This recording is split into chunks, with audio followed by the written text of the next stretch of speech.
ETF index mutual funds నేర్చుకుని stock మార్కెట్లో రాణించాలనుకుంటున్నారా? వెంటనే ఈ నెంబర్కి కాల్ చేయండి.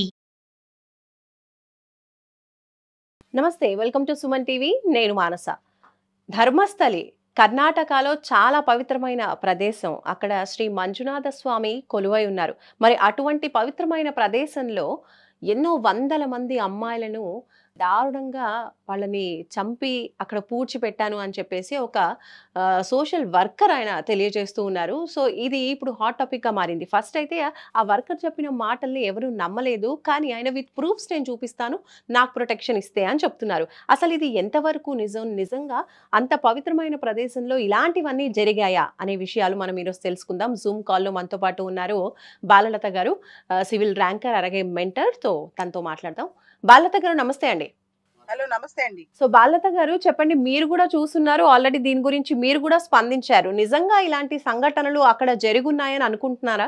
ఖచ్చితంగా కొంత నిజాలైతే అక్కడ ఉన్నాయండి. ఎందుకంటే సౌజన్య అనే ఒక అమ్మాయి ఇలాంటి కండిషన్ లోనే అక్కడ చనిపోయింది. ఇంతవరకు ఆ మర్డర్ మిస్టరీ ఇంతవరకు వెళ్ళలేదన్నమాట.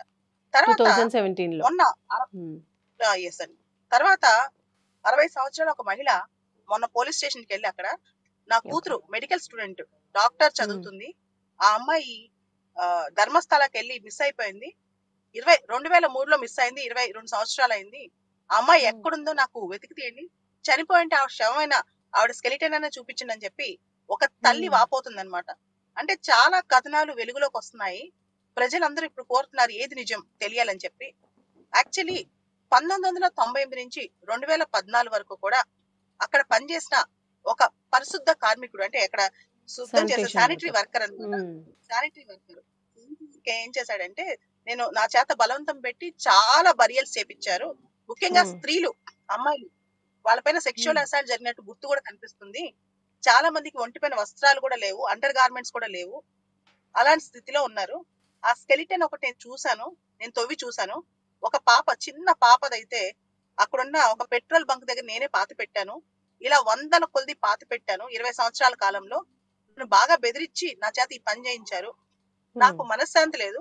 అదే విధంగా చనిపోయిన వాళ్ళ ఆత్మలకి శాంతి కలగాలంటే ఇప్పుడు ప్రపంచాన్ని నిజం తెలియాలి, వాళ్ళని ప్రాపర్ గా పాతి పెట్టాలి. ఇదంతా చెప్తూ ఆయన పోలీస్ స్టేషన్ కి వెళ్ళాడు, కోర్టుకి వెళ్ళాడు. కోర్టులో ఒక స్కెలిటన్ సంబంధించి ప్రూఫ్ కూడా సబ్మిట్ చేసినట్టు తెలుస్తోంది. దీనికి సంబంధించి కర్ణాటక ప్రభుత్వం సిట్ కూడా వేసింది, స్పెషల్ ఇన్వెస్టిగేషన్ టీమ్ వేసి దీని మీద ఇన్వెస్టిగేషన్ చేస్తుంది. అయితే ఇక్కడ దక్షిణ కన్నడ జిల్లాలో ఉన్న ఈ ధర్మస్థల ప్లేస్ ఏదైతే ఉందో అక్కడ శ్రీ మంజునాథేశ్వర స్వామి ఆలయం ఉందన్నమాట. కానీ అక్కడ విశిష్టత ఏంటంటే అది హిందూ ఆలయమే, కానీ దాన్ని మెయింటైన్ చేసేది మాత్రం జైన్ ట్రస్టీస్, జైన్స్ మెయింటైన్ చేస్తారనమాట. అది కూడా అక్కడ విశేషం. అయితే దీనిలో ఆలయానికి సంబంధించిన వాళ్ళు ఉన్నారా, లేదా పవర్ఫుల్ పీపుల్ ఉన్నారా, రాజకీయ నాయకులు ఉన్నారా, ఇన్ని వందల బరియల్స్ వెనకాల కథ ఏంటి అనేది ఇప్పుడు బయటికి రావాల్సి ఉంది. దీని మీద చాలా పెద్ద ఇన్వెస్టిగేషన్ స్టార్ట్ అయిపోయింది. సిట్ వాళ్ళు కూడా దీని మీద ఇప్పుడు ఇన్వెస్టిగేషన్ స్టార్ట్ చేసేసారండి. అయితే ఇక్కడ ఆడపిల్లలు, ముఖ్యంగా ఎవరైతే టీనేజ్ లో ఉంటారో, చిన్న పిల్లలు కావచ్చు, మహిళలు కావచ్చు, వాళ్ళ శవాలన్నీ కూడా పాతి పెట్టారు. 20 సంవత్సరాల పాటు వందల కొద్ది మాస్ బరియల్స్, అంటే వందల శవాలు పాతి పెట్టారని తెలుస్తోంది. దీనికి సంబంధించి సోర్సెస్ చెప్పడం ఏంటంటే, దీని వెనకాల చాలా పవర్ఫుల్ పీపుల్ ఉన్నారు, కర్ణాటకలో చాలా శక్తివంతమైన పీపుల్ ఉన్నారు. ఇది ఒక పెద్ద మాస్ మర్డర్ కేసులని, సెక్షువల్ అసాల్ట్ కేసులని చెప్తున్నారన్నమాట. వర్కర్ ఎవరైతే ఉన్నారో ఇప్పుడు ఇన్నేళ్ల తర్వాత, అంటే 2014 నుంచి కర్ణాటకలో లేడు ఆ వర్కర్, అక్కడ నుంచి వెళ్ళిపోయాను అని చెప్తున్నాడు. కానీ ఇప్పుడు వచ్చి, అంటే తన మనసు యాక్సెప్ట్ చేయట్లేదు కాబట్టి నేను ఇవన్నీ నిజాలు బయట పెడుతున్నా అని చెప్తున్నటువంటి ఆ వ్యక్తి ఈ టైంలో వచ్చి మళ్ళీ, అంటే అప్పుడు చెప్పకుండా ఇప్పుడు చెప్పడానికి గల కారణం ఏంటనుకోవచ్చు? 48 సంవత్సరాల ఒక శానిటరీ వర్కర్ అండి, దళిత కుటుంబానికి చెందిన వ్యక్తి అనమాట. సో 10 సంవత్సరాల నుంచి ఇతర రాష్ట్రంలో ఉన్నాడంట. అతనికి ఇప్పుడు మనశ్శాంతి కలగట్లేదు, నిజాలు బయటికి చెప్తాను, ఆయన చనిపోయిన ఆత్మలు కూడా నన్ను ఘోషిస్తున్నాయని చెప్తున్నాడు. నా కుటుంబానికి నాకు థ్రెట్ ఉంది, నాకు విట్నెస్ ప్రొటెక్షన్ యాక్ట్ కింద నాకు రక్షణ కల్పించాలి, ఆ రక్షణ కల్పిస్తే నేను అన్ని నిజాలే చెప్తానని చెప్పి కూడా అతను చెప్తున్నాడు అనమాట. అందుకే అతని ఐడెంటిటీ కూడా ఇంకా బయటికి రాలా, అతను ఎవరు అనే విషయం కూడా బయటికి రాలా. 48 సంవత్సరాల ఒక దళిత శానిటరీ వర్కర్ అని మాత్రం బయటకు వస్తుంది. కానీ అతని కుటుంబానికి థ్రెట్ ఉందంటే అతని కుటుంబంలోనే ఒక అమ్మాయిని కూడా ఇలానే చేశారని చెప్పి వార్తలు వస్తున్నాయండి. ఈ విషయం గురించి న్యూస్ వస్తున్నటువంటి తరుణంలోనే గతంలో కూడా తన కూతురు మిస్సింగ్ అని చెప్పేసి కోర్టులో కేసు కూడా వేసింది ఒక తల్లి. ఆ విషయం కూడా ఇప్పుడు బయటకు వచ్చింది, తను బయటకు వచ్చి చెప్పడం జరుగుతోంది. సో ఇలాంటివి ఇంకా ఎన్ని బయటపడతాయి అనేది మున్ముందు మనం చూడాలి. అసలు ఆ 100 మందిలో ఎవరికి సంబంధించిన వాళ్ళు అసలు ఎంతమందిని చంపారు అనేది కూడా ఒక క్లారిటీ అనేది లేదు. అంటే రాజకీయాలకి, ప్రలోభాలకి లొంగకుండా శిక్ష పడుతుంది అనుకోవచ్చా ఫ్యూచర్‌లో? సిట్ వాళ్ళు గత 20 సంవత్సరాలుగా దక్షిణ కన్నడ ప్రాంతంలో, ధర్మస్థల ప్రాంతంలో ఎంతమంది అమ్మాయిలు మిస్ అయ్యారు, ఎంతమంది అమ్మాయిలు కనపట్లేదు అనే దాని మీద కూడా ఆరా తీయనున్నారు. మొత్తం డేటా బయటకు వస్తుంది. ఖచ్చితంగా ఇది రాజకీయాలకు అతీతంగా జరుగుద్ది అనమాట. సో చాలా పెద్ద స్థాయి అధికారులతో సిట్ చేశారు కాబట్టి ఖచ్చితంగా నిజాలు బయటకు వస్తాయి అనుకుందాం. దాంతో పాటు పోలీసులు ఒక పర్మిషన్ కూడా కోరారు. ఈ శానిటరీ వర్కర్ ని అతని పర్మిషన్ తో లై డిటెక్టర్ మరియు బ్రెయిన్ మ్యాపింగ్ టెస్ట్ కూడా చేయించాలి అని. అంటే అతను చెప్తుంది నిజమా అబద్ధం అని చెప్పి lie detector test, brain mapping హ్మ్. టెస్ట్ కూడా చేయించాలి అని చెప్పి పోలీసులు ఇప్పుడు కోర్టును అడిగారు. సో ఇప్పుడు ఈ వర్కర్ కోరినట్టుగా విషయాలైతే బయటికి తెలియజేయట్లేదు. బట్ ఈవెన్ ఆయనకి స్పెషల్‌గా ప్రొటెక్షన్ ప్రొవైడ్ చేయండి అని కూడా అడుగుతున్నటువంటి పరిస్థితుల్లో అటువంటి స్పెషల్ ప్రొటెక్షన్ ఆ వర్కర్‌కి పోలీసుల నుంచి అందే అవకాశం ఉందంటారా? అంటే ఇప్పుడు పబ్లిక్ గా ఈ విషయం ఇంత బయటకు వచ్చింది కాబట్టి ప్రస్తుతానికైతే హ్మ్. వర్కర్ థ్రెట్ ఉండదు, కానీ అతన్ని బెదిరించే ప్రమాదం ఉండొచ్చు, కానీ ప్రాణానికైతే హాని ఉండదు. ఎందుకంటే ఇంత పబ్లిక్ లోకి వచ్చిన విషయం దేశవ్యాప్తంగా సంచలనం అవుతుంది కాబట్టి అతనైతే ఈ మధ్యకాలంలో ఏం చేయాలని నేను అనుకుంటున్నాను. అంటే ఇంత పబ్లిక్ లోకి వచ్చినప్పుడు అతనికి ఏమైనా జరిగితే ఖచ్చితంగా ఇంకా గోల్ అవుతుంది కాబట్టి ఆ విషయాన్ని పెద్దగా హైప్ చేయకపోవచ్చు. కాకపోతే మాత్రం ఇన్వెస్టిగేషన్ ప్రాసెస్ లో ఎవిడెన్స్ లేకుండా చేసే ప్రక్రియ మాత్రం స్టార్ట్ అవుతుంది. దాన్ని పోలీసులు చాలా చాకచక్యంగా వ్యవహరించి ఎవిడెన్సెస్ అన్ని కూడా సేకరించాలి.